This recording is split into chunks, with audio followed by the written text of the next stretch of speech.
Yeah, and good good evening. I think in Puerto Rico, for Professor Jeffrey Alexander in in Puerto Rico right now. So we will be starting, and then we will say grace a little bit. Somebody can do that. Moko, can you say grace a little bit before we start? You can move here, or you can come here. Yeah.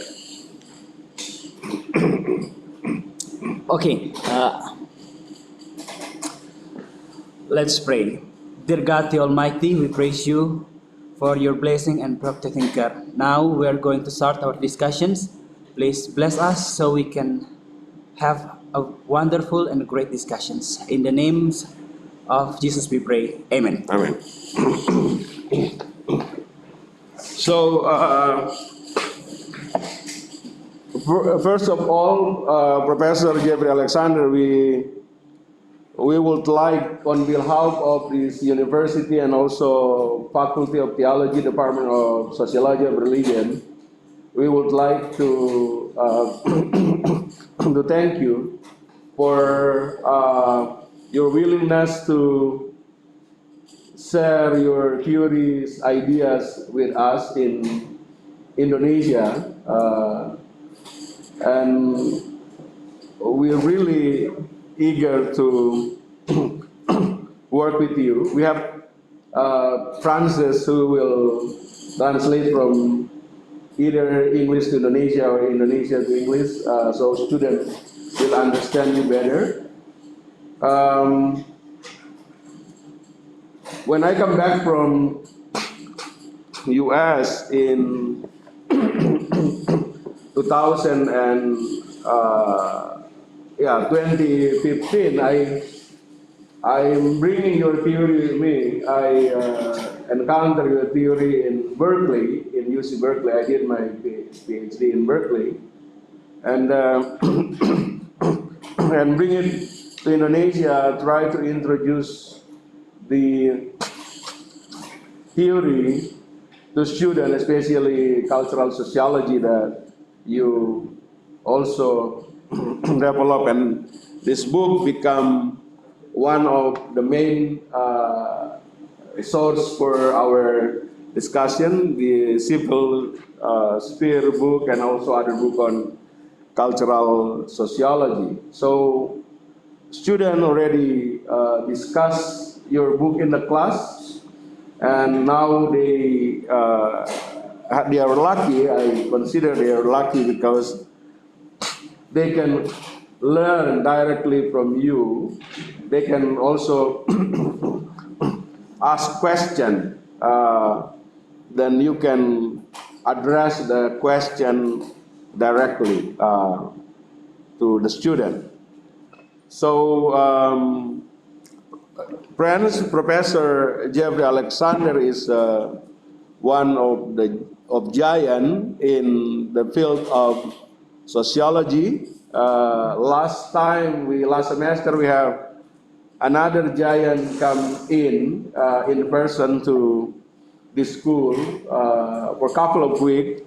Professor Nancy Ammerman, and Nancy also mentioned your name. So we then try to think about that and invite you, and we are glad that you accept our invitation to come here, and also apologize for interrupt your vacation in Puerto Rico. So we also apologize for that, but at the same time, we are grateful for your willingness to share with us.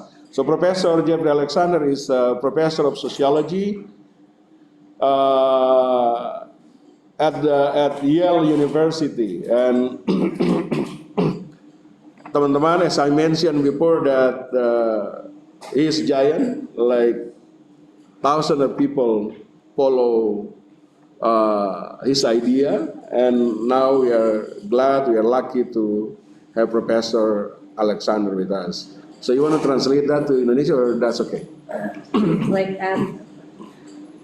so Professor Alexander, I'm Francis, and I'm gonna translate a little bit to Indonesia before. I think you should come here a little bit. Okay. Um, Teman-teman sekalian, pagi ini kita sangat bersyukur karena kita bisa bertemu dalam Zoom ini dengan Profesor Jeffrey Alexander. Beliau adalah salah seorang pakar dan tadi istilah yang dipakai Pak Ishak adalah giant, raksasa di bidang sosiologi. Beliau adalah profesor sosiologi dari Universitas Yale di Amerika Serikat dan beliau menulis buku Civil Sphere ini yang dipelajari oleh Pak Ishak ketika di Amerika, dan pada tahun 2015 sekembalinya beliau dari Amerika, beliau membawa teori ini dan memperkenalkannya kepada mahasiswa di Indonesia. Yeah, okay. So without further ado, please, Professor Alexander, you please share what you think, your theory on strong religion, a strong program in religion, and the civil sphere theory. So please, Professor.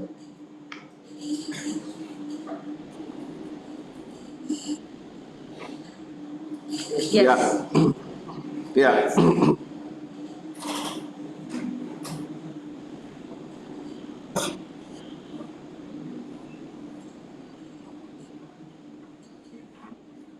Yeah. We do have 7 Yeah. a.m.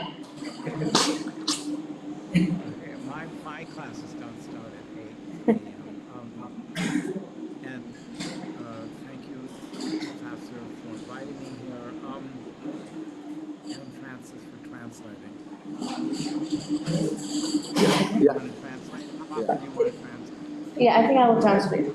Terima kasih saya sudah diundang, dan terima kasih kepada Bapak Ibu yang sudah hadir di pagi-pagi di kampus. Kelas saya tidak ada yang mulai jam 8 di Amerika, jadi ini luar biasa bahwa mahasiswa bisa datang jam segini di Indonesia.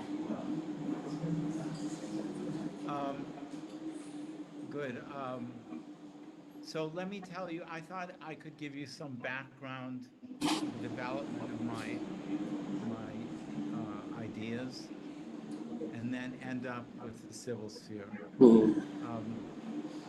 Baiklah, saya akan mulai dengan memperkenalkan latar belakang dari perkembangan teori saya sebelum masuk membahas teori saya.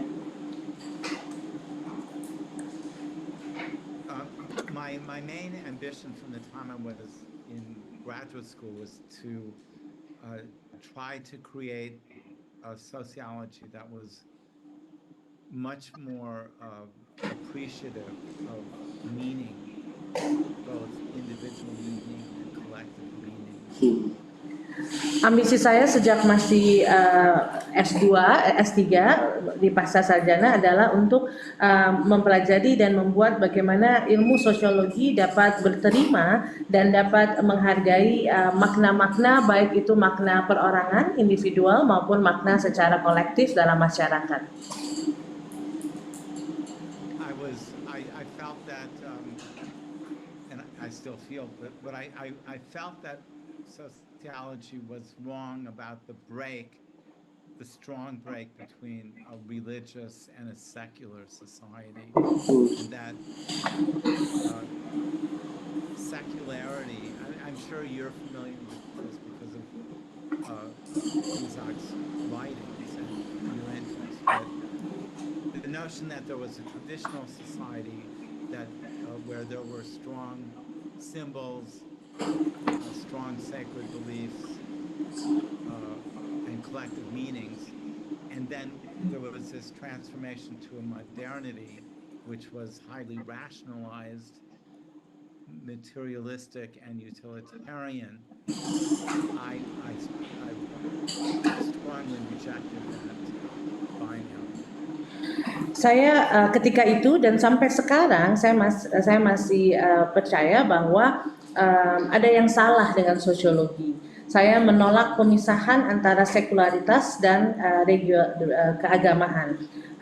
Saya kira kalian semua mengenal baik tentang hal ini karena tulisan-tulisan dari Pak Ishak dan juga bidang ilmu Bapak Ibu sekalian, di mana saya menolak pembedaan antara masyarakat tradisional yang memiliki masih sangat erat dengan simbol-simbol keagamaan dan masyarakat modern yang katanya rasional dan materialistik dan utilitarian. So in my first work, I wrote a 4-volume book that was published in 82 and 83 called Theoretical Logic and Sociology, and in that I made a general, what you might call meta-theoretical argument against this notion of the end of meaning.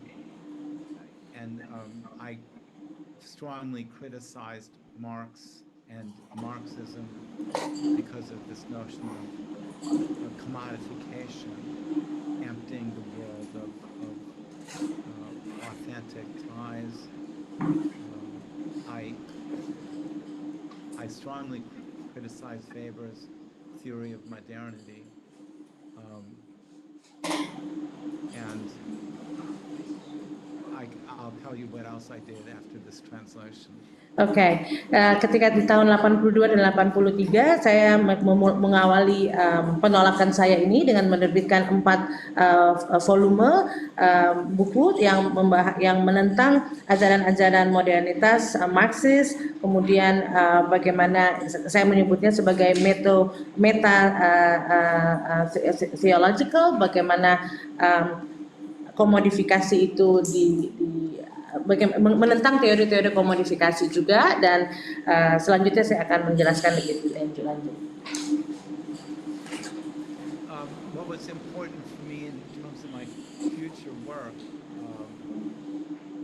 is, I'm trying to get rid of my face. Yeah, is that in that early work I developed an interpretation, a reinterpretation of Emile Durkheim's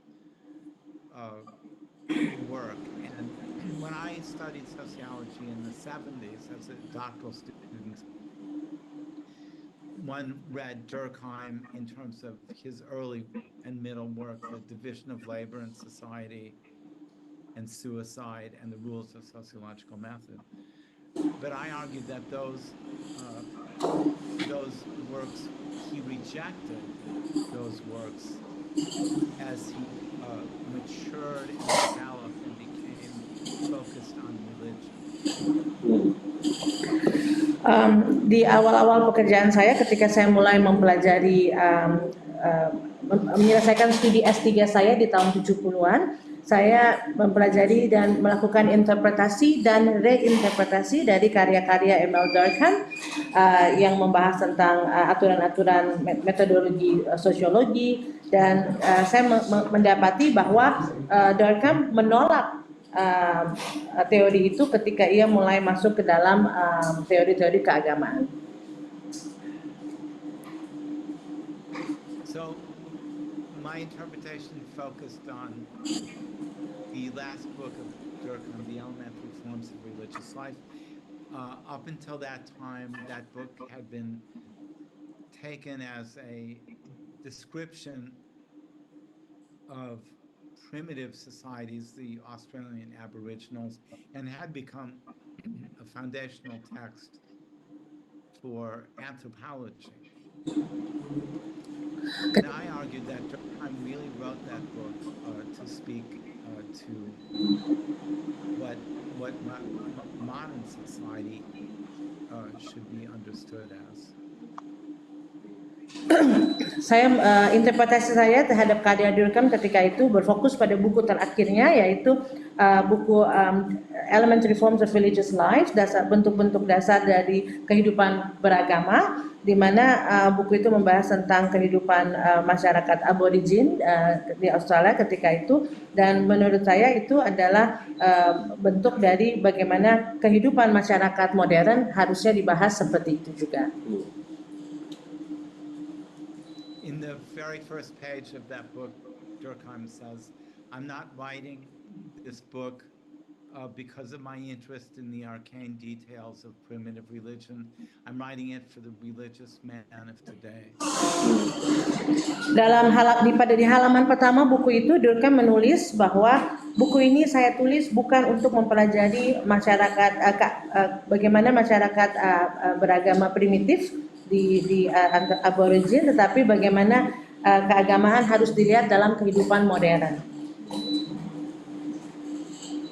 So what I did is I said that he actually wanted to say that there wasn't a break between the primitive and contemporary life, and that symbols, rituals, collective solidarity, collective effervescence, and especially the notion of the sacred and profane are, he said, if we study the simple society, we can use this understanding of the nature of meaning and take it into a secular society of today. And if we do,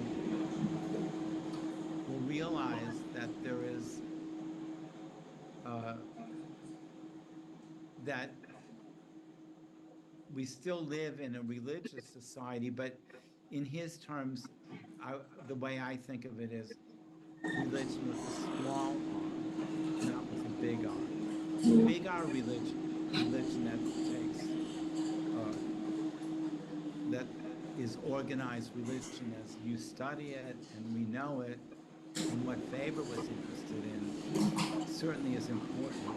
But Durkheim had a larger ambition, which was to say all social life is religious with a small r. That you don't have to believe in God. God is a symbol in his mind. We believe we have many gods. It may be a celebrity. It may be a sports hero. It may be a political leader. It may be a protest leader, a revolutionary, that the same symbolic processes are at work in non-religious as in religious life. That was what Durkheim really wanted to argue. Okay, apa yang ingin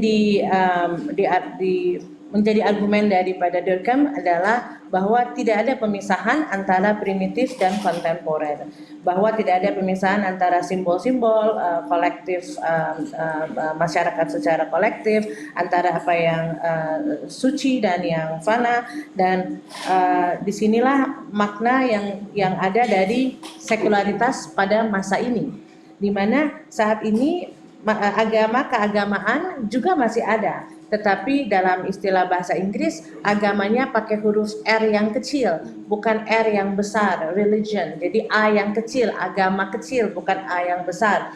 Kalau agama yang huruf besar, diawali dengan huruf besar, itu adalah agama yang terstruktur seperti yang kita ketahui dan kita pelajari dengan agama di masyarakat saat ini. Sedangkan agama dengan huruf kecil, A-nya kecil atau R-nya kecil dalam bahasa Inggris adalah yang dikatakan Durkheim bahwa semua kehidupan sosial itu adalah kehidupan beragama, di mana Tuhan itu adalah simbol, dan Tuhan itu bisa ada banyak. Karena sebagai simbol, bisa saja Tuhannya adalah selebriti, bisa saja adalah atlet, adalah politikus, atau pemimpin demo, itu juga bisa menjadi Tuhan dalam simbol di agama yang berhuruf kecil.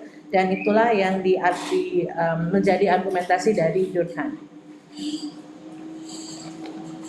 So, having reinterpreted the classics, and especially Durkheim in this way, I felt that what I did after that for the last 40 years, especially the last, let's say, 40 years, was try to theorize, develop a theory, various theories that could allow us to interpret and conceptualize the fact that modern people still live in a very thickly meaningful, emotionally deep and religious with a small r society, that these phenomena are what really makes society work, work for better and work for worse. Jadi ketika saya menginterpretasikan pemikiran Durkheim ini, dalam 40 tahun terakhir pekerjaan saya berusaha untuk memunculkan teori yang bisa memungkinkan kita untuk menginterpretasikan dan mengkonseptualisasikan bagaimana masyarakat modern hidup. Bagaimana masyarakat modern secara masih sangat kuat, erat, mendasar, hidup dalam emosional kehidupan beragama yang hanya huruf kecil tadi dalam setiap keseharian kita, dan bagaimana saya bisa menginterpretasikan itu sehingga bisa menjadi sosiologi yang mengarahkan atau memandu kehidupan untuk baik atau buruk. So then I developed these theoretical papers. You may have read the strong paper called Towards a Structural Hermeneutic, the Strong Program in Cultural Sociology, that I wrote with Phil Smith in the early 90s. And my argument was, first of all, that people need to divide the world into the sacred and the profane. That this binary, which you could also call purity and danger in Mary Douglas's terms, you could call it the good and evil, good and bad. That this is a fundamental way that we understand and make meaning. We're not only concerned with the good, but we are, and not only ethically, but in an emotional way, in a moral way, in a symbolic way. We have millions of symbols that identify this purity, but we also have very powerful classification systems that identify evil, dangers, bad people, bad groups. Like in Indonesia, communists became the enemy. And then when you do this, you set up pathways of action. I also argued that we need theories of symbolism. And later I argued that I developed over the last 15 years a theory of materiality as a kind of iconic symbolic force, so I could get into that in more detail. I eventually felt that the notion of ritual was inadequate because it was implied something that was very routinized and automatic, and I developed a theory of social performance that I call cultural pragmatics. And I think I published my first paper on that in 2004. Here I'm drawing on philosophers, but also on theater studies. And I've tried to combine theories of social drama with theories of performativity in a philosophical sense. And I talk about social performance having a series of elements inside of it, like you need a stage, you need an actor, you need a script, there's a mise en scène, there's control over the means of symbolic production, there's power, interpretive power, material power, and then there's audiences. And a number of people I've worked with and haven't worked with have written books and articles using this perspective. I'm sorry, I'm talking for too long, so Yes. I turn it over. Okay, let me translate that first. Baik, argumen saya adalah bahwa argumen pertama bahwa manusia ternyata dalam kehidupannya memiliki keinginan untuk memisahkan antara yang baik dan yang jahat. ada yang suci dan yang tidak suci, ada binary antara keduanya, di mana itu adalah cara hidup, cara manusia untuk memaknai kehidupan ini di dunia, bukan saja secara etik tapi juga secara emosional, sehingga muncullah klasifikasi yang begitu kental tentang apa yang baik dan apa yang tidak baik. Dan itu juga terjadi misalnya di Indonesia, muncullah ide bahwa ada komunis tidak baik, dan itu semua secara emosional akan mengarah pada tindakan-tindakan. Itu argumen saya yang pertama. Saya juga berargumen tentang teori simbolisme. Dan dari sepanjang 15 tahun, 10 tahun terakhir ini saya mengembangkan teori materialisme, di mana saya berpikir tentang bahwa bagaimana ritual-ritual itu tidak memadai, tidak cukup hanya ada ritual-ritual. Dan kemudian saya menuliskan tentang teori social performance, pertunjukan sosial, di mana di situ ada teori cultural pragmatic budaya, yang menggabungkan tentang social drama dan filosofi, di mana dalam pertunjukan itu ada elemen-elemen, ada panggung, ada aktor, ada naskah, dan di situ muncul kekuatan dari interpretasi, di mana ada interpretasi dari sutradara, ada interpretasi dari penonton, dan itu yang ada dalam teori social performance. Thank you.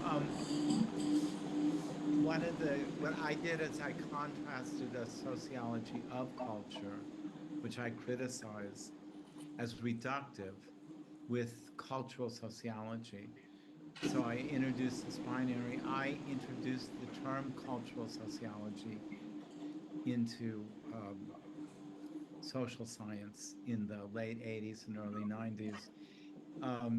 It had been used by Alfred Weber, Max Weber's brother, in Germany in the 1920s, but it was an entirely different notion that he worked with. By that I mean what I've just told you, which is a sociology of culture takes culture as a dependent variable, which is determined by social structures of power and interest. And so there's a sociology of art, there's a sociology of religion, there's a sociology of pieces of culture. But the point always is there to explain something cultural by something real, so-called, something material. Di sini saya membagikan tentang membedakan antara sosiologi of culture dari budaya dan cultural sociology, sosiologi budaya, di mana sociology of culture mengambil melihat budaya sebagai variabel yang dependent, yang untuk menjelaskan banyak hal dalam masyarakat, di mana ada sosiologi agama, ada sosiologi kesenian, ada sosiologi dari potongan-potongan kebudayaan. For example, my earliest articles, I wrote an article called "The Computer as a Sacred and Profane Information Machine," and I read every article written about the computer in popular magazines and newspapers, starting from the first day the computer was introduced in 1944 in the United States until the personal computer came on the scene in maybe early or mid 1970s. And I said that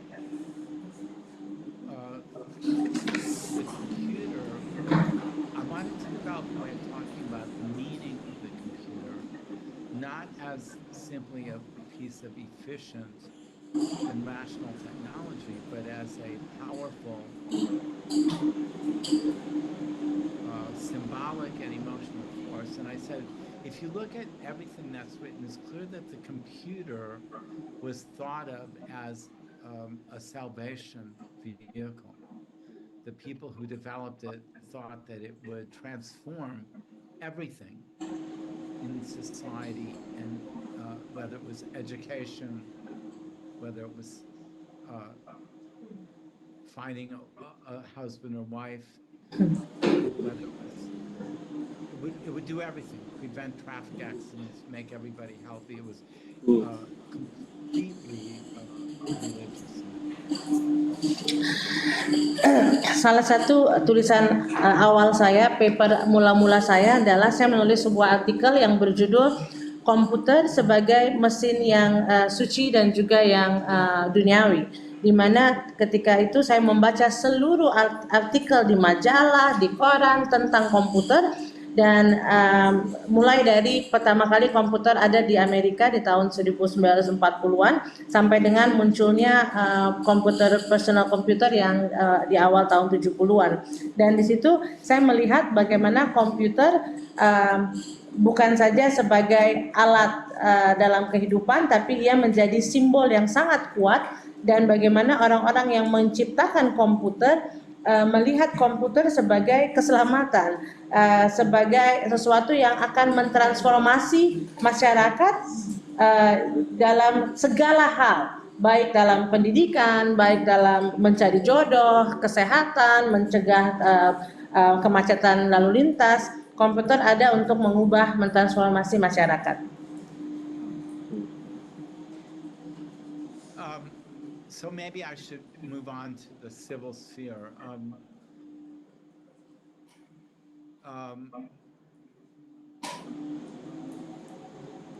I remember that I spent a month teaching in China in 1989, and that was when Tiananmen, just after I left, Tiananmen started, and in the late 80s and 90s, there was a tremendous revival of interest in civil society.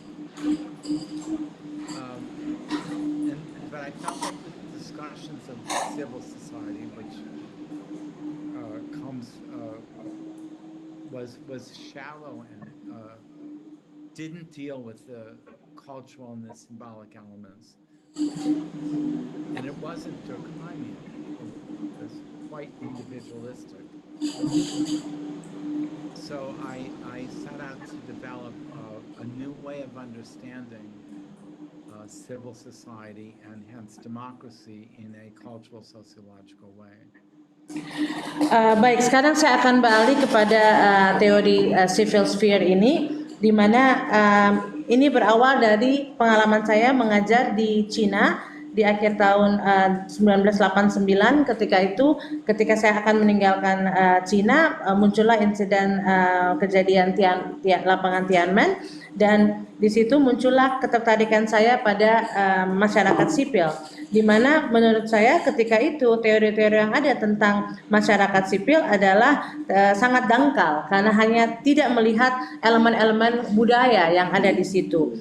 Para pengikut-pengikut teori Durkheim belum melihatnya dari sisi kebudayaan, dan untuk itu saya tertarik untuk mengembangkan pemahaman baru yang melihat masyarakat sipil dari sisi budaya.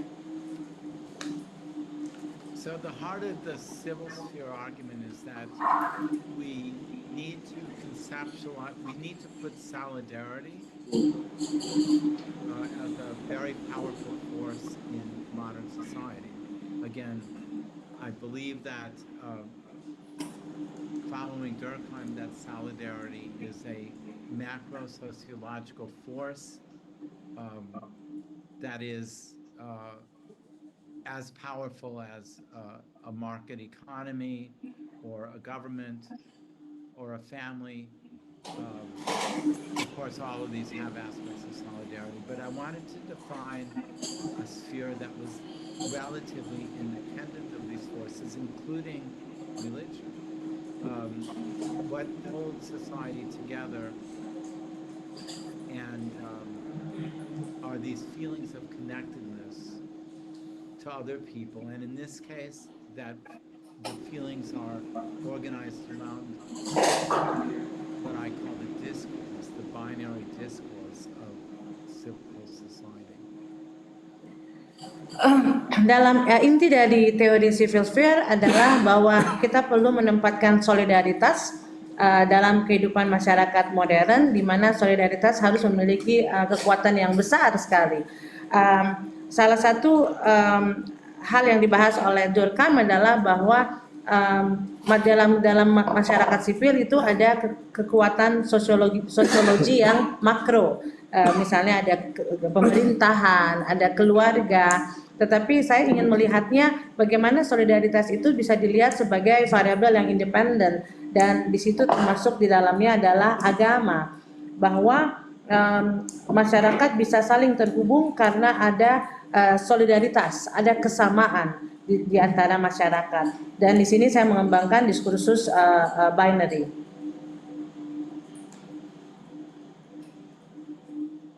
So the core of the civil sphere is this binary discourse, which identifies motives, relationships, and institutions which are pure and allow people to participate in a democratic society.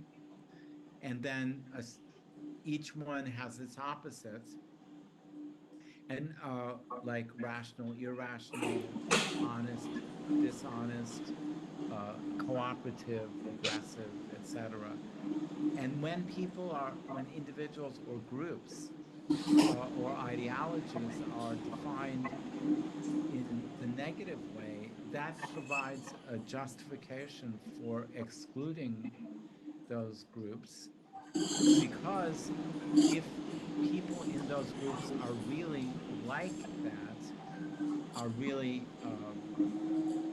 dishonest, irrational, etc., then a democratic society has to protect itself against those people, of course.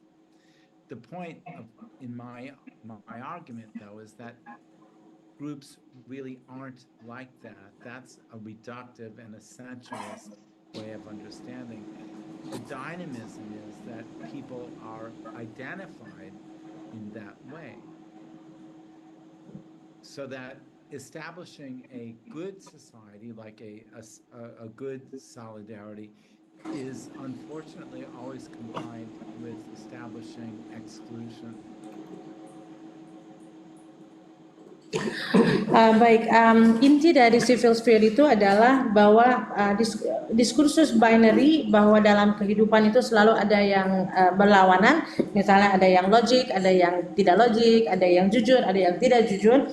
Itu merupakan yang membuat bagaimana masyarakat dalam berpartisipasi dalam masyarakat demokrasi mulai muncul adanya pemisahan, di mana kalau misalnya ada seseorang atau sekelompok yang diidentifikasi sebagai yang tidak logik, irasional, maka mereka tidak bisa berpartisipasi dalam masyarakat kehidupan demokrasi. Dan menurut saya membantahnya, karena menurut saya kelompok-kelompok ini tidak seperti itu.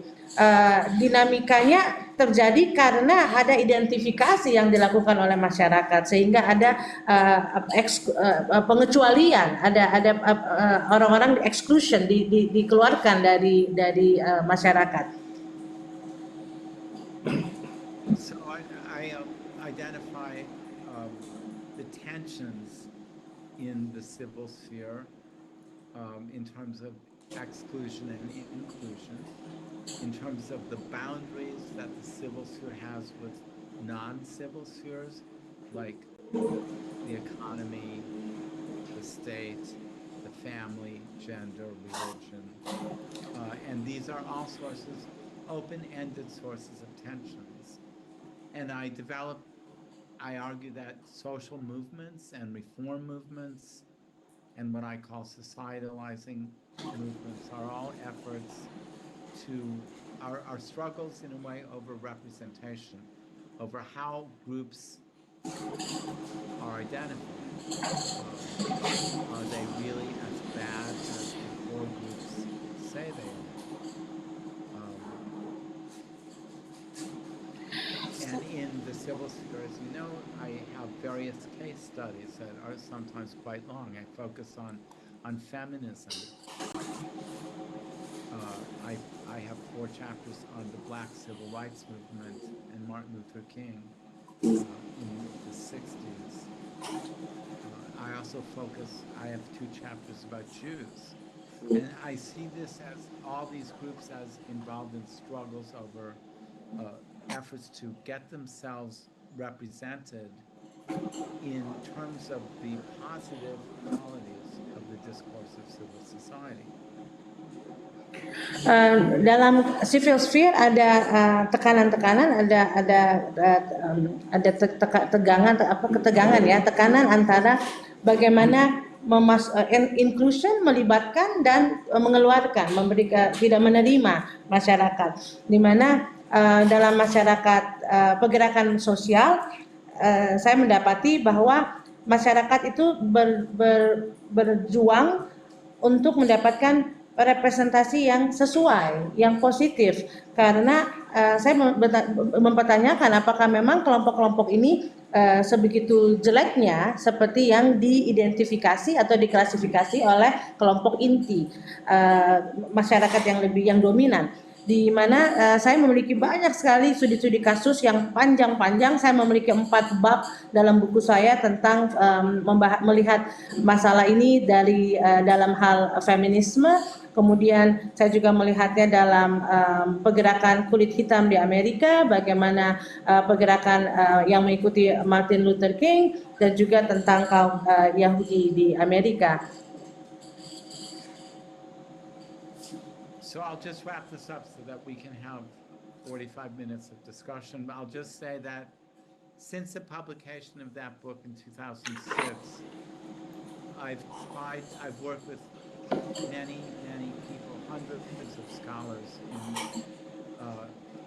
around the world to try to what you might call deprovincialize the theory, to show that it is just as applicable to, for example, non-Western societies as Western ones, to Southern as Northern, etc. So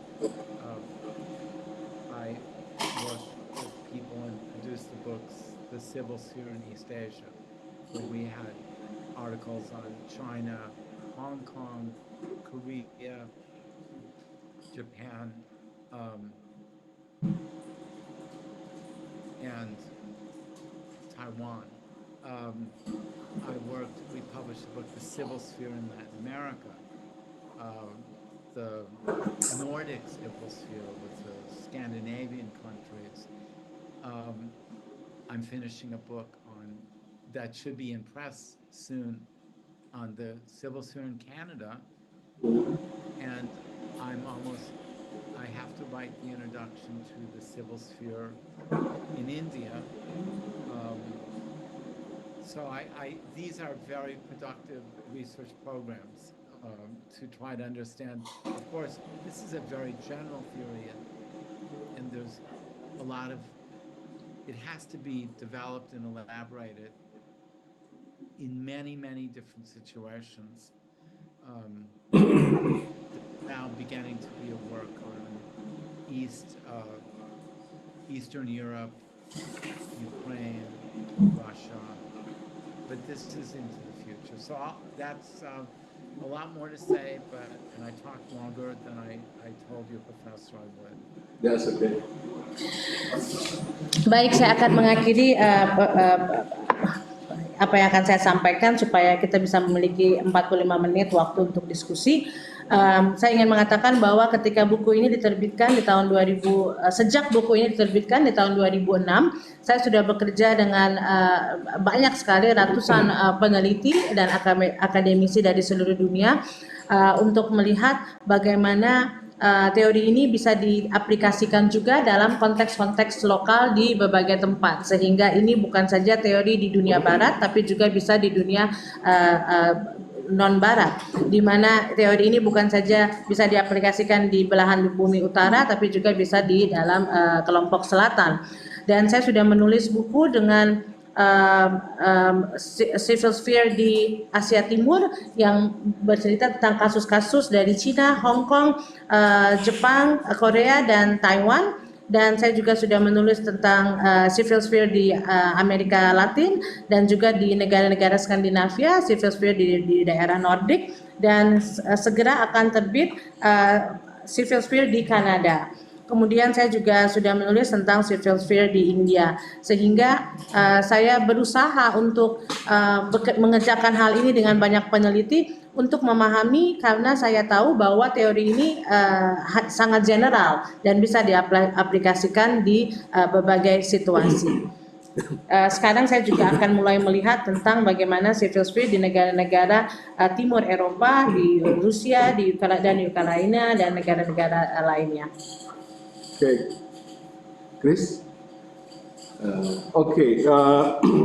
So, thank you. Allow me to call. Can I just call you Jab? I mean, is that okay? Yes. So thank you so much, Jab, for give us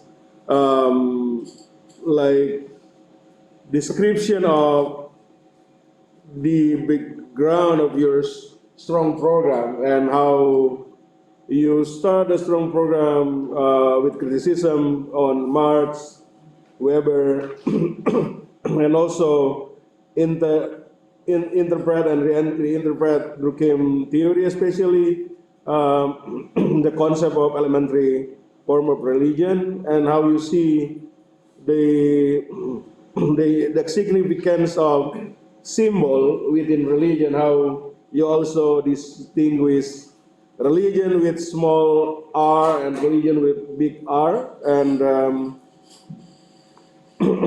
develop like meaning in society, and also try to develop theory of materiality as a like symbolic force in society, and introduce social performance, social drama, combined philosophy and social sciences as well, and also your civil spirit theory that based on social solidarity. You also mentioned about what holds society together is actually the feeling of connectedness. And I think this is really important for us in Indonesia. And as you mentioned about civil spirit in many parts of the world, then I think about probably we need to also start a project on civil spirit in Southeast Asia, especially in Indonesia with like now it's the second biggest Muslim majority country in the world. And Singapore, Philippines, Malaysia also part of that, and Thailand.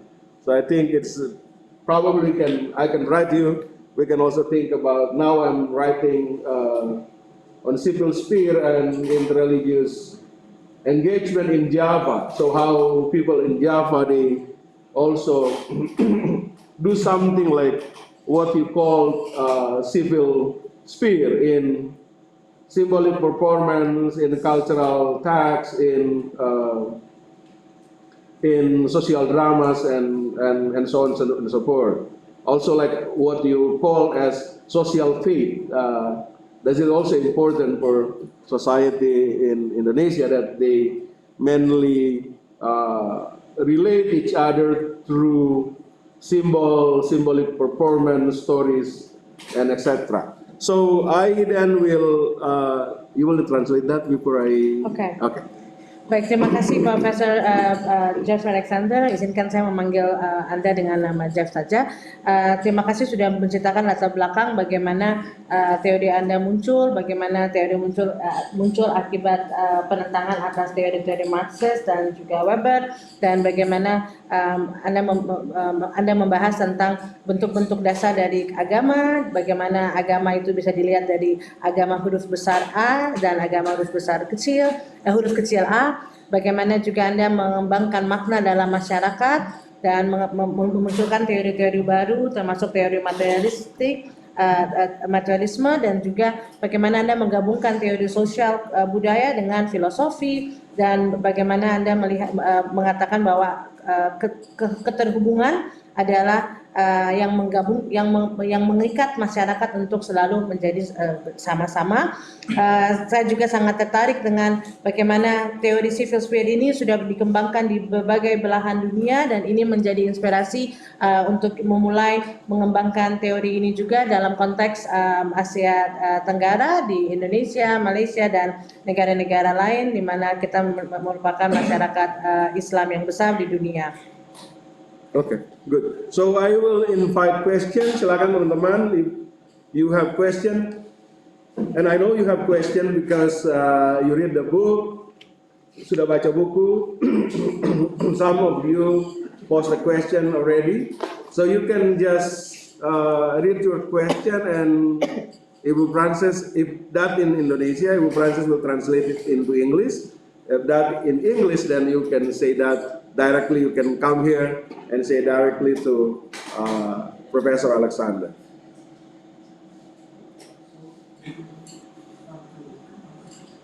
Yeah, who will start? Yeah, Alma.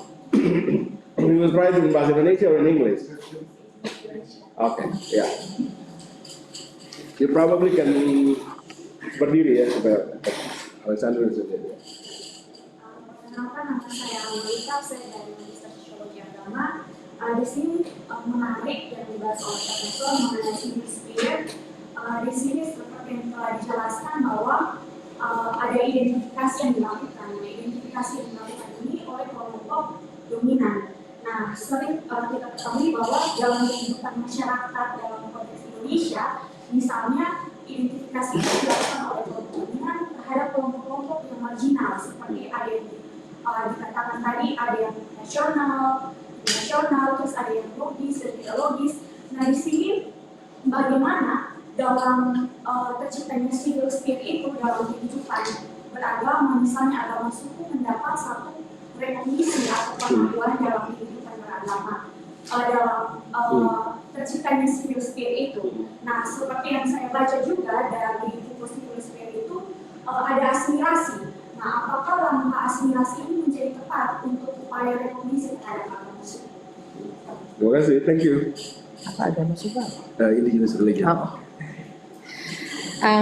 Professor Alexander, the first question is regarding the identification or of the different the binary, good and bad, logical and irrational, and our questioner, she asked about how that her understanding after reading your book is that the identification is done by the dominant group toward the marginal group. And so the question is, in your book you mentioned about assimilation, and she would like to know regarding indigenous religion, how can the indigenous religions get recognized? Is it through assimilation, or can it be recognized differently? Well, in that section of the civil sphere, which is section 4, I talk about the modes. I talk about the 3 modes of incorporation. Yes. Not in assimilation is the first mode. Then there's hybridity as a second mode, and then there's a multicultural mode of incorporation. Why do I differentiate these 3 modes? Because I want to emphasize that I want to talk about, to contrast the notion of recognizing differences and valuing them for themselves, and not identifying them as necessarily anti-democratic or as irrational. So these are 3 ideal types. In assimilation, I argue, people have to give up their own cultures in order to be incorporated, and they have to adapt the styles, the ways of thinking of the dominant group. Although they may be allowed to practice privately their differences. But in a multicultural mode, people can bring their distinctive ethnic cultures, uh, gender cultures, sexual cultures, racial cultures, religious cultures. They can bring those into the public life of the society, and though they can be, and the differences can be valued in themselves. But I argue that the only way that can happen is if these non-core group, non-majoritarian qualities can be interpreted as civil qualities, as things that can help there to be a democracy. And after that's translated, I'll talk about indigeneity. Baik, dalam buku saya memberikan 3 cara untuk inkorporasi. Yang pertama adalah asimilasi, ada juga yang hybrid, dan yang terakhir adalah multikulturalitas. Di mana saya mencoba menekankan bahwa bahwa kita harus mengakui perbedaan-perbedaan yang ada dan menghargai kelompok-kelompok yang ada sebagaimana kelompok itu adanya, sebagaimana adanya ya. Di sini kita lihat, saya melihat bahwa kelompok-kelompok marginal misalnya, atau kelompok-kelompok yang tidak berasal dari kelompok dominan, mereka dalam asimilasi, mereka seringkali harus melepaskan budaya mereka untuk bisa masuk dan berterima di dalam masyarakat demokrasi yang lebih luas. Dan dalam multikulturalitas itu tidak perlu terjadi, karena dalam cara yang ketiga ini, masing-masing kelompok bisa membawa budaya mereka, tradisi mereka masuk ke dalam kehidupan masyarakat publik dan tetap dihargai sebagaimana adanya. Dan hal ini hanya bisa terjadi jika kelompok-kelompok marginal ini memiliki kualitas-kualitas sipil, masyarakat sipil yang akan saya bahas selanjutnya.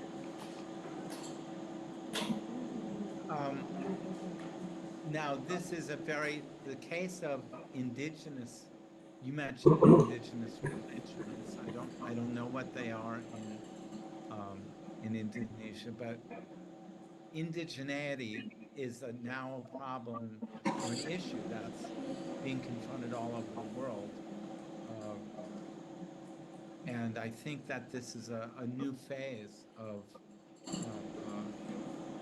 a new challenge for civil spheres.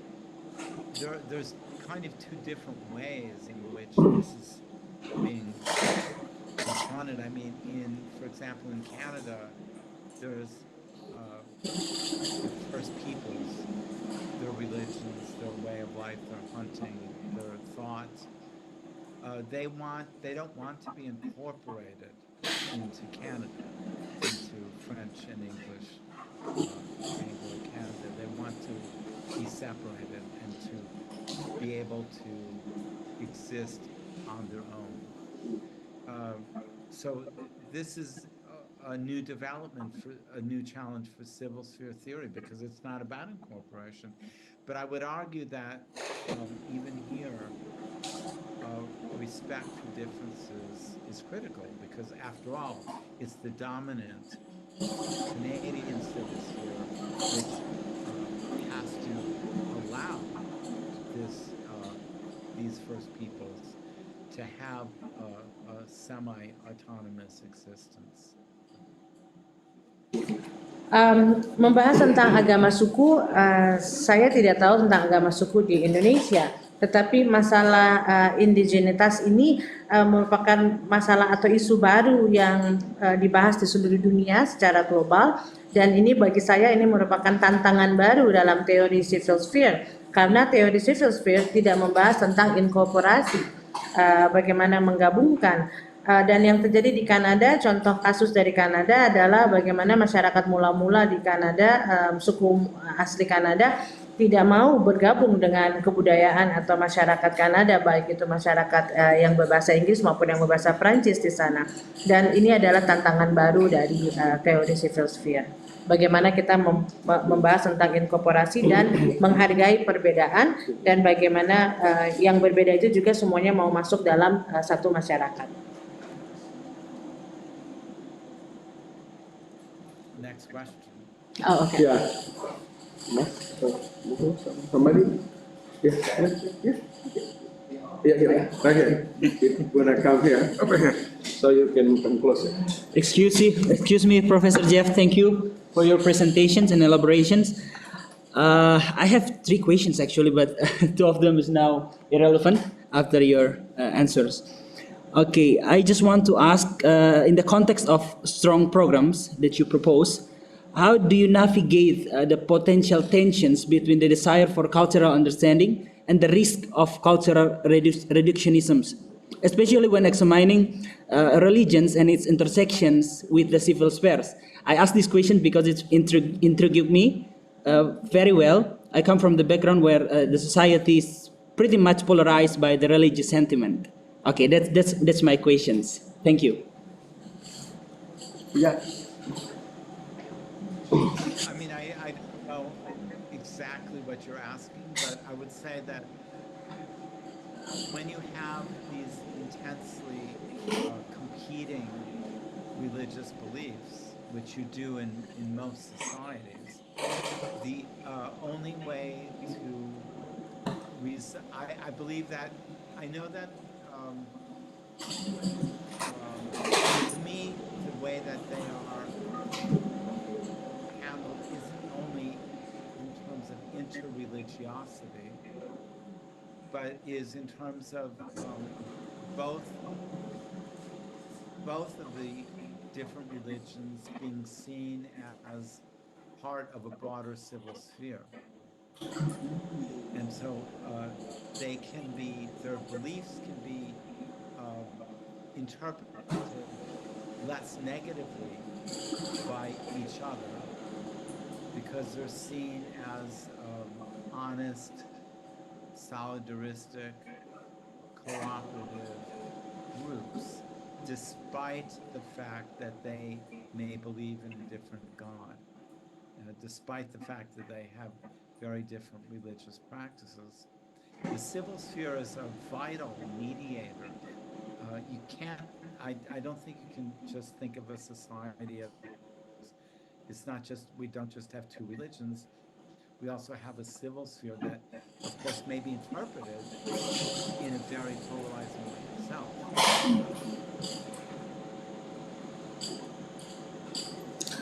Baik, mungkin bisa diulang pertanyaan dalam bahasa Indonesia. Ya, pertanyaan saya tadi tentang di strong program itu, bagaimana cara menavigasi tensi-tensi potensial yang terjadi pada berhubungan dengan keinginan untuk dapat mengerti dan mengerti kebudayaan orang lain, cultural understanding, dan resiko-resiko saat kita mau mengerti orang lain, ada juga hal-hal yang tereduksi dari cara kita mengerti itu. Nah, apalagi ketika kita berbicara tentang agama dan interseksinya dengan civil sphere di Indonesia, kita bersama sudah mengetahui bahwa model sekularitas yang terjadi di Eropa dan negara-negara Barat lainnya sebenarnya tidak pernah terjadi dengan cara yang sama di Indonesia. Dengan cara yang seperti itu, bagaimana kita betul-betul bisa menavigasi tensi-tensi ini? Sebenarnya itu pertanyaannya. Baik, jawaban dari Profesor Alexander adalah Profesor tidak kurang memahami dengan jelas apa yang ditanyakan, tapi yang bisa dikatakan adalah bagaimana intensitas persaingan antar masyarakat beragama ini seringkali dihadapi dengan cara untuk pembedaan. Padahal harusnya kedua agama-agama yang bersaing ini, misalnya ada 2 agama, keduanya harus bisa dilihat sebagai bagian dari satu sphere yang lebih luas, yang lebih besar, di mana mereka harus dilihat dan dihargai dengan perbedaannya, baik itu praktek beragamannya maupun kepercayaannya, walaupun mereka mempercayai Tuhan yang berbeda, tapi keduanya harus bisa dilihat dari perbedaannya, dan itu yang bisa dikatakan. Ya. Ya, next. Lagi? Ada lagi? Tambah saya ya. Ya, ya, silakan. Ini dekat sini ya, dekat mic. Oh ya. Makanya tak taruh situ. Oh, gitu, iya. Yang bertanya gitu sih. Iya. Good morning, good evening, Profesor Alexander. Kesini Pak. Kedengaran di sini, Pak. Oh ya. Ya. My name is Suwarto. I'm a lecturer in Satya Wacana. I'm teaching on religion, economy, or entrepreneurship, and sociology or social theory. Yeah. When I'm writing PhD thesis, I'm writing about religious entrepreneurship. In this aspect, I agree with you that cultural aspect is important to sociological analysis. My thesis is focused on how and why Javanese pastor doing economic activity, political activity while serving as a religious leader. So it is in terms of sociology, I think it is a strain, yeah, because how religion and politics and economy is make a nexus, a conjuncture, or meeting one and another. And in this project, so I'm thinking same way do that. Cultural aspect is important to analyze this case, and my case is theology as cultural, theology as cultural aspect, or theology as culture. So I'm developing a kind of approach, ethical anthropology, how to combine, how to make a nexus between sociology or anthropology and theology. On the one hand, sociology is empirical research, and the other hand, theology is cultural aspect. So with combine two or both aspect, we can analyze and also get a deep meaning about religion and politics, religion and economy, and religion and development. What do you think about my project and my thesis? Thank you. It seems interesting. I mean, I would need to learn a lot more about it before I could say anything intelligent. But as you were talking, I was thinking about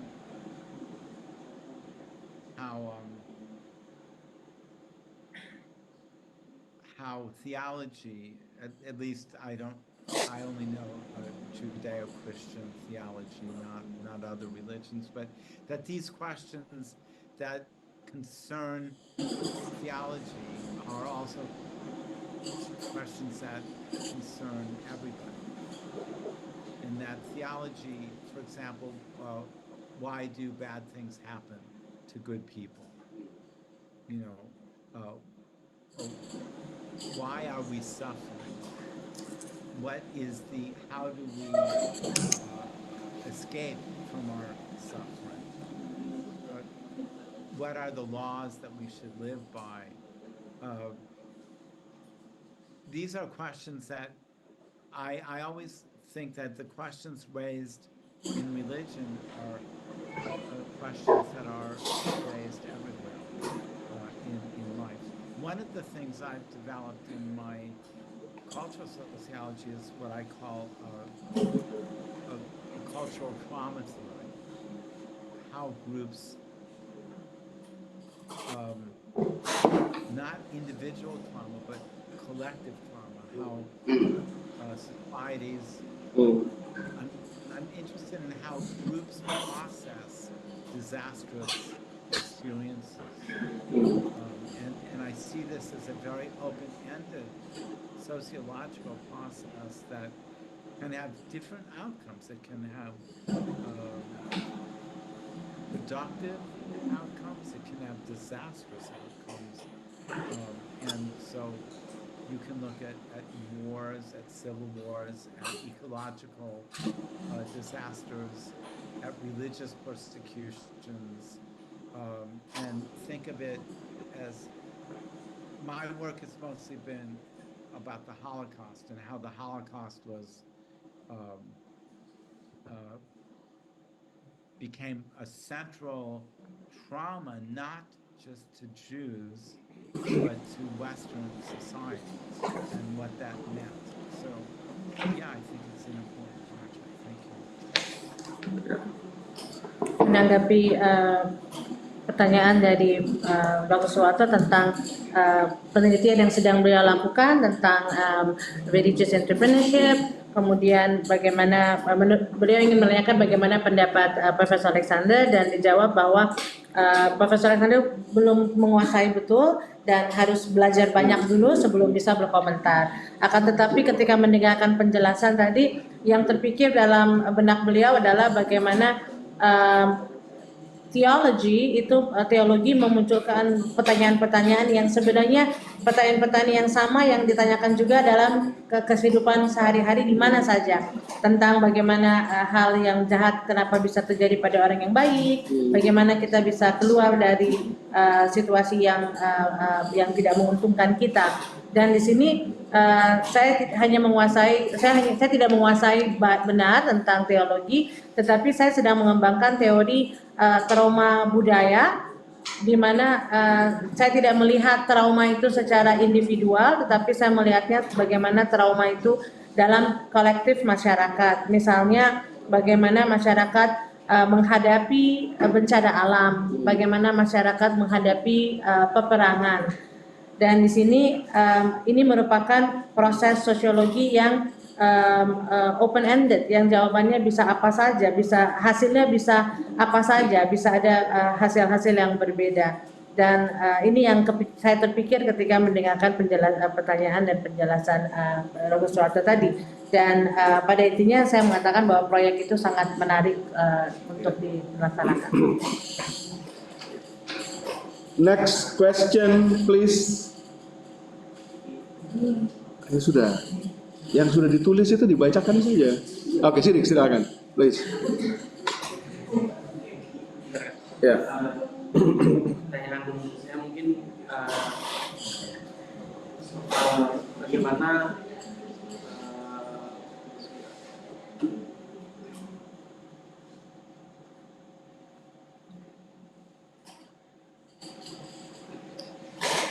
pertanyaan saya itu apakah mungkin solidaritas itu muncul pada saat konflik, utamanya kalau dalam konteks Indonesia adalah konflik agraria yang banyak terjadi sekarang ini. Konflik agraria. Karena kalau dalam pada saat konflik intinya solidaritas ada kemungkinan ataupun tensi secara perpecahan dan perbedaan itu semakin menguat. Dan apabila bisa itu bagaimana terbentuk? We have a question regarding solidarity. Can solidarity emerge or occur during conflict with all the tensions of the differences during a conflict? Well, I mean, it depends on how intense and what kind of conflict is. I mean, the true test of solidarity is if you can still feel connected to the people who you're in conflict with. That's the, so you have conflicts, but you still feel that you're part of the same community. If you can't have that, you can't have a society. So the question is, does that happen? I mean, a democracy is, well, I'll go on after the translation. Oke, tergantung. Jawabannya tergantung dari bagaimana konfliknya dan tensionnya.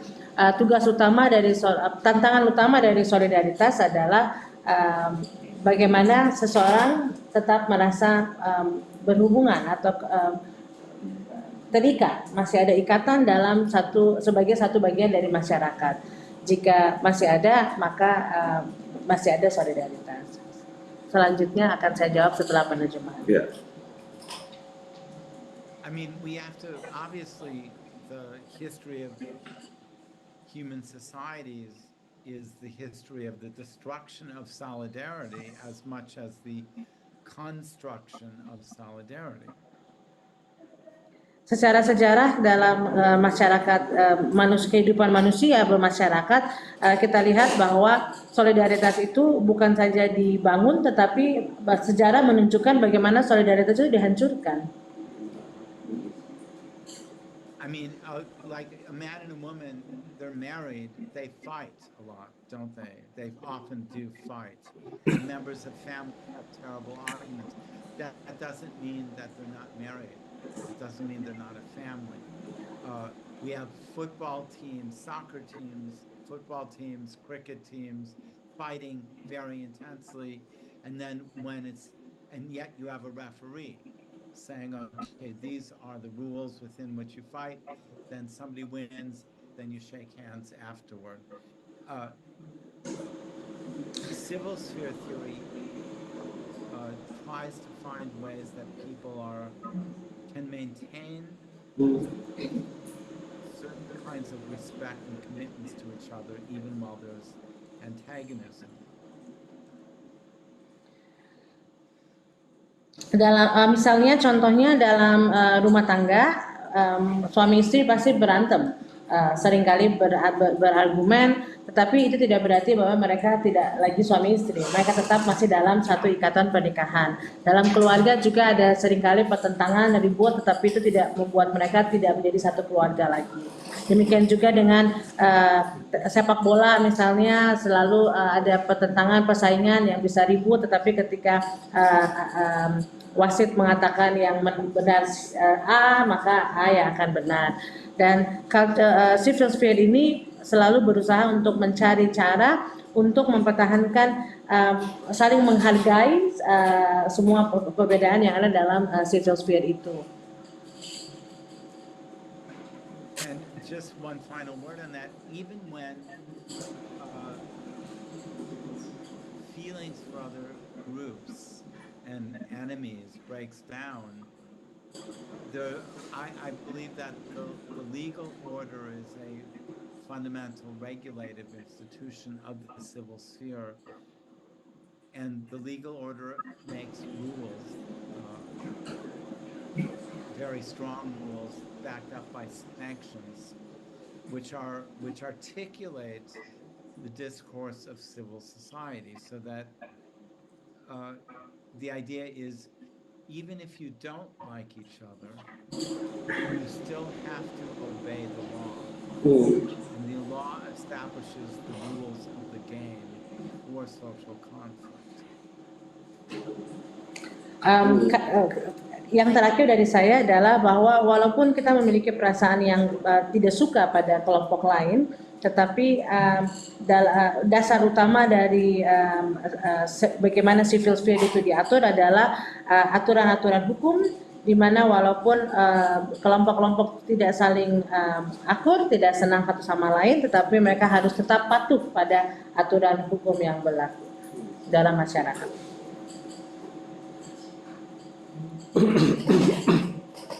Quick question, somebody? Just small comment. Yeah. Just small comment, Professor Alexander, about strong program you are developing. When I'm reading your concept about strong program, I remember Goethe's description, and you are enlarging Goethe's description into strong program. So, as far as I know, strong program has three elements, important elements, about methods, about how we are interpret or doing hermeneutic deeply. And the second about concept of culture. What is culture and what is cultural aspect of social action. And then the third is result. Yeah. Result of research is should be a kind of thick description as good as be done. When reading strong program, so I remember on Lakatos philosophy on philosophy of science. Science could be a strong science also has three elements: the core element, protective value, and heuristic. And in my opinion, cultural aspect you are developing is a kind of heuristic in Lakatos theory and Lakatos perspective. Is it true or not? Give me your You talked, the last part of what you said, I couldn't understand what you were saying. You're saying is, you mentioned Lakatos, right? And Yeah. a research program, is that correct? Yeah, yeah. Yes. yes. Yeah, I mean, in terms of the first part of what you said, yeah, I mean, for me, Clifford Geertz is kind of like a god. I worship Clifford Geertz, Yeah. and I consider Geertz the most important social science thinkers of the 20th century. And especially because he brought in as many different strands, disciplines in the humanities, literary interpretation, art interpretation, aesthetics,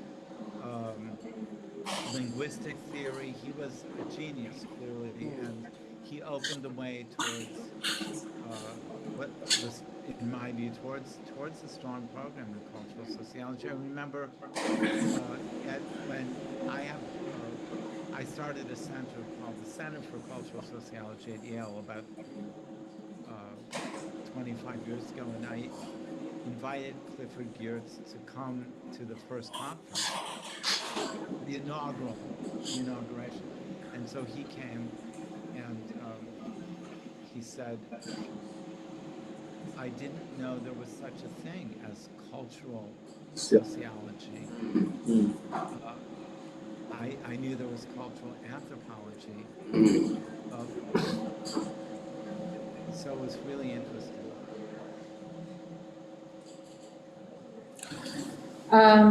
Ya, tentu saja saya mengacu atau saya sangat mengidolakan Clifford Geertz. Menurut saya beliau adalah Tuhan saya, dewa saya. Beliau adalah seorang jenius dalam ilmu sosial. Dia membahas segala aspek dalam ilmu sosial, literary dan sebagainya. Dan ketika terkait dengan strong program ini, ketika saya 25 tahun lalu mendirikan pusat budaya sosiologi di Yale, saya mengundang Geertz untuk datang dan berbicara, dan beliau juga kaget bahwa ternyata ada bidang ilmu cultural sociology. Beliau hanya tahu cultural anthropology. Jadi jelas ini sangat berakar juga pada pemikiran-pemikiran Geertz. Yeah. The last thing I would say about Geertz is that he moved away as he advanced in his theory, away from theory, and he rejected theory, as you know, as he moved towards thick description, and whereas I've tried to develop theory that is not positivist, is not so I feel that his greatest essays are religion as a cultural system, ideology as a cultural system, and of course the cockfight. Cockfight. Yeah. Yang terakhir yang ingin saya sampaikan tentang Gibbs adalah dalam perkembangan pemikiran beliau mulai bergeser dari teori-teori di mana di belakangan beliau menolak teori-teori yang awalnya dirumuskan sendiri. Tetapi saya masih tetap bekerja dengan teori dan saya mengembangkan teori. Itu perbedaan yang saya lakukan sekarang. Okay, very last one. Yeah. English or Indonesia? Ya. Dari bahasa. Ya bahasa deh. Ya. Jadi kemarin ada konflik yang terjadi di Sulawesi Utara antara masyarakat Muslim dan masyarakat lokal di Minahasa yang dalam konteks ini terikat dengan kekristenan juga. Nah, hal yang ingin kita perhatikan bersama yaitu yang terjadi setelah konflik tersebut ialah kedua kelompok masyarakat tersebut sama-sama melakukan exclusion terhadap satu sama lain karena mengingat dua-duanya sama-sama kelompok dominan dalam konteks ini. Yang satu dominan secara nasional dan yang satu secara lokal. Nah, yang menjadi pertanyaan saya, apakah ini menjadi sebuah tantangan baru terhadap civil sphere atau ini hanyalah masalah yang telah dibahas untuk Pak Prof, tapi dalam bentuk yang berbeda. Saya dominan lokal dan dominan nasional. Gitu. Okay. Apakah dia?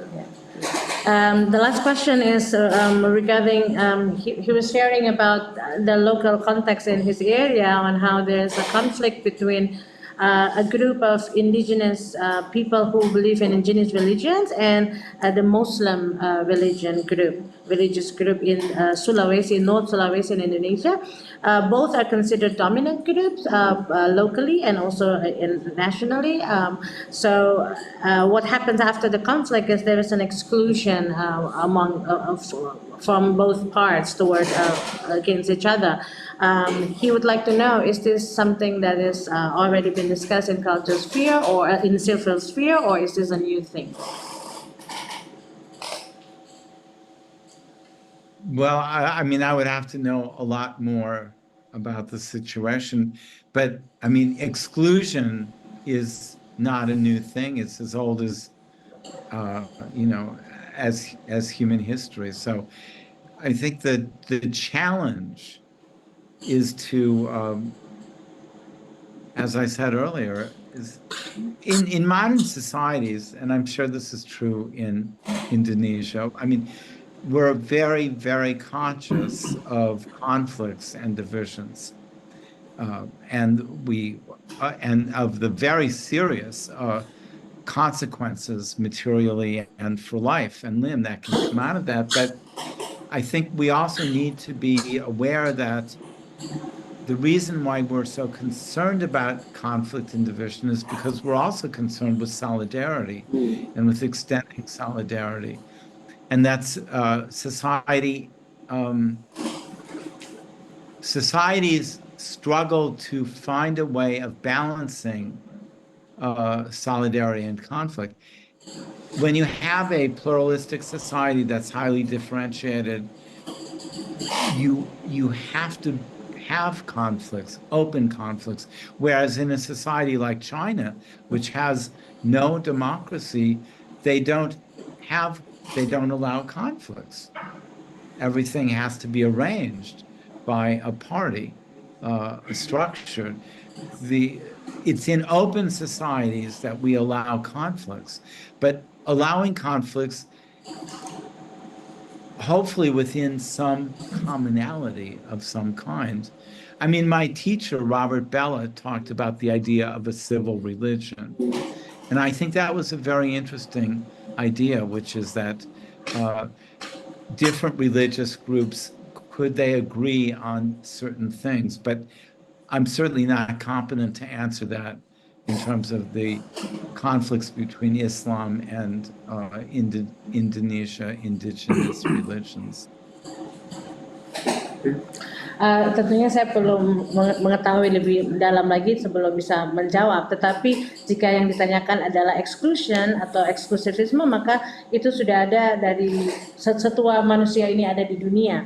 dalam masyarakat modern kita sangat-sangat peka dan selalu sangat sensitif terhadap perbedaan, terhadap pembagian. Kita sangat peduli dengan konflik, tapi itu juga karena kita sangat peduli dengan solidaritas. Dan yang menjadi tantangan adalah bagaimana menyeimbangkan antara solidaritas dan konflik.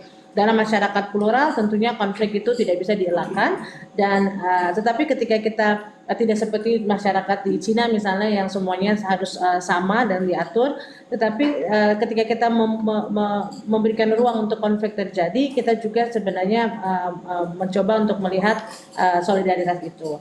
Dan guru saya membahas tentang teori agama sipil, di mana kelompok-kelompok itu ada banyak kelompok dalam masyarakat sipil, tapi saya tidak berkompeten untuk menjawabnya karena saya kurang menguasainya.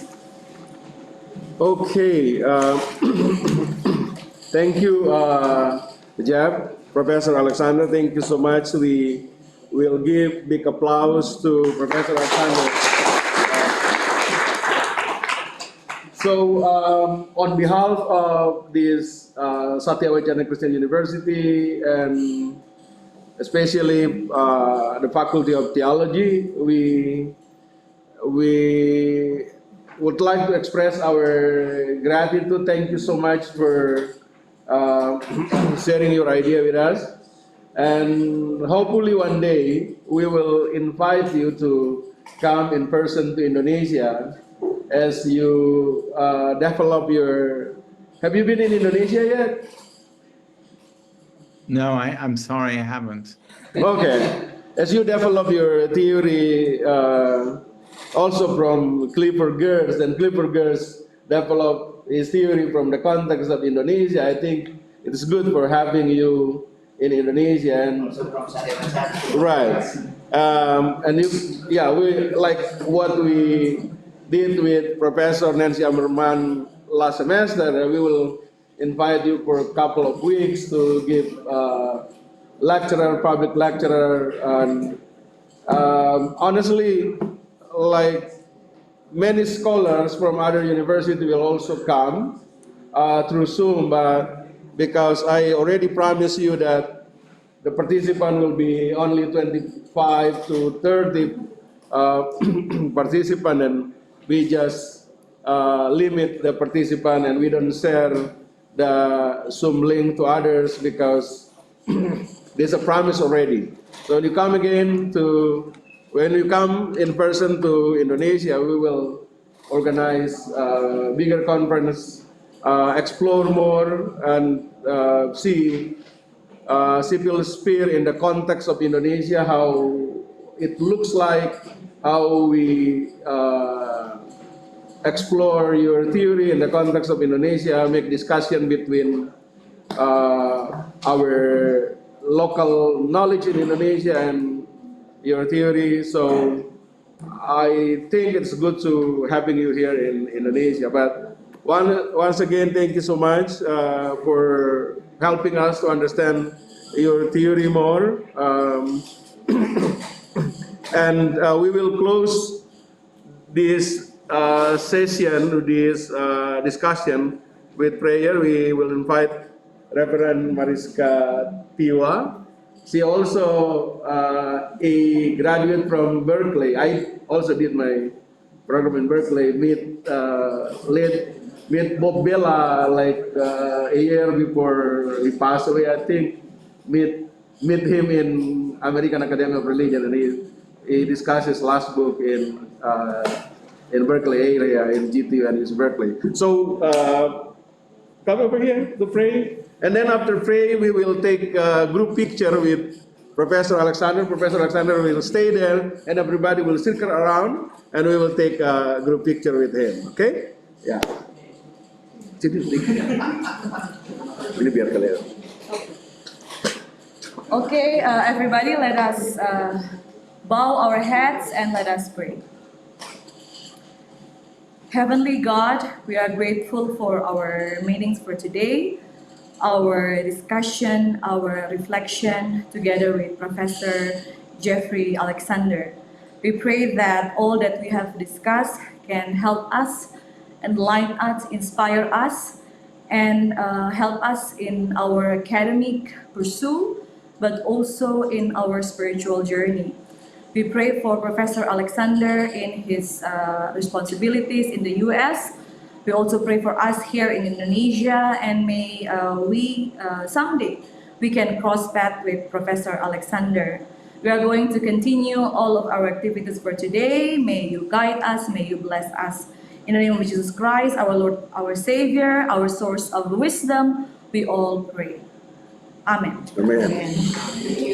So we will just circle around. Ayo teman-teman, kita mau foto. Silakan.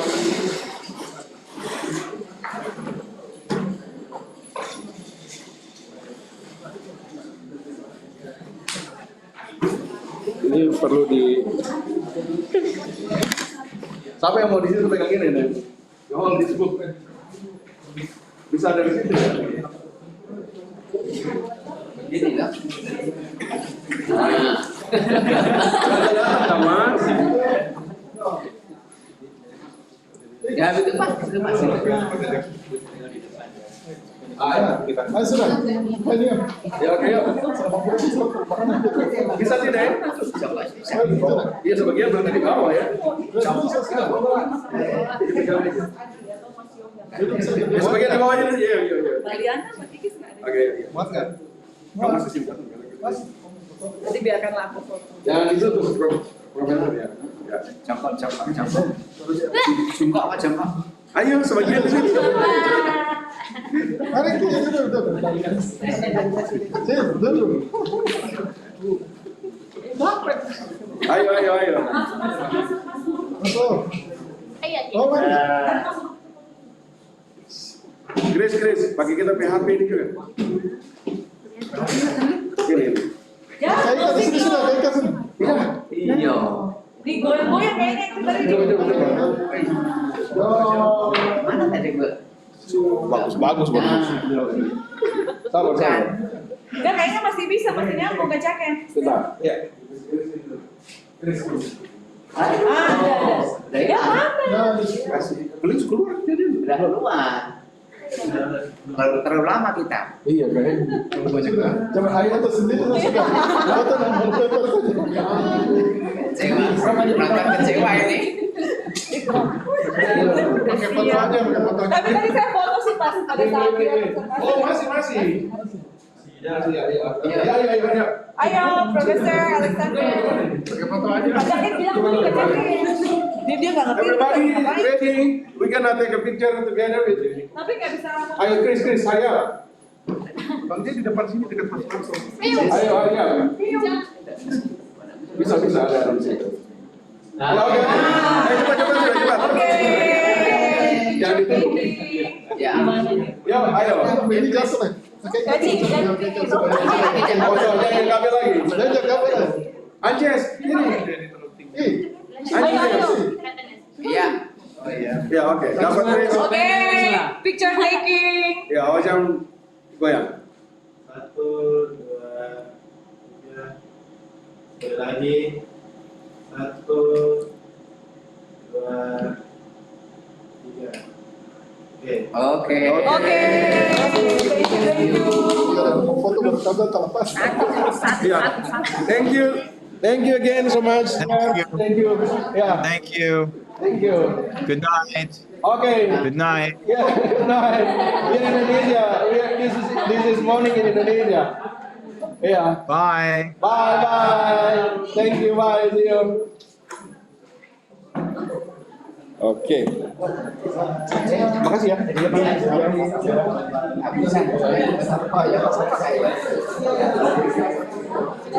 Aduh, keren. Boleh. Tapi masih Mereka bawa poster masih sudah punya buku di. Sudah. Coba dari kertas aja lebih mantap dong. Satu lebih mantap.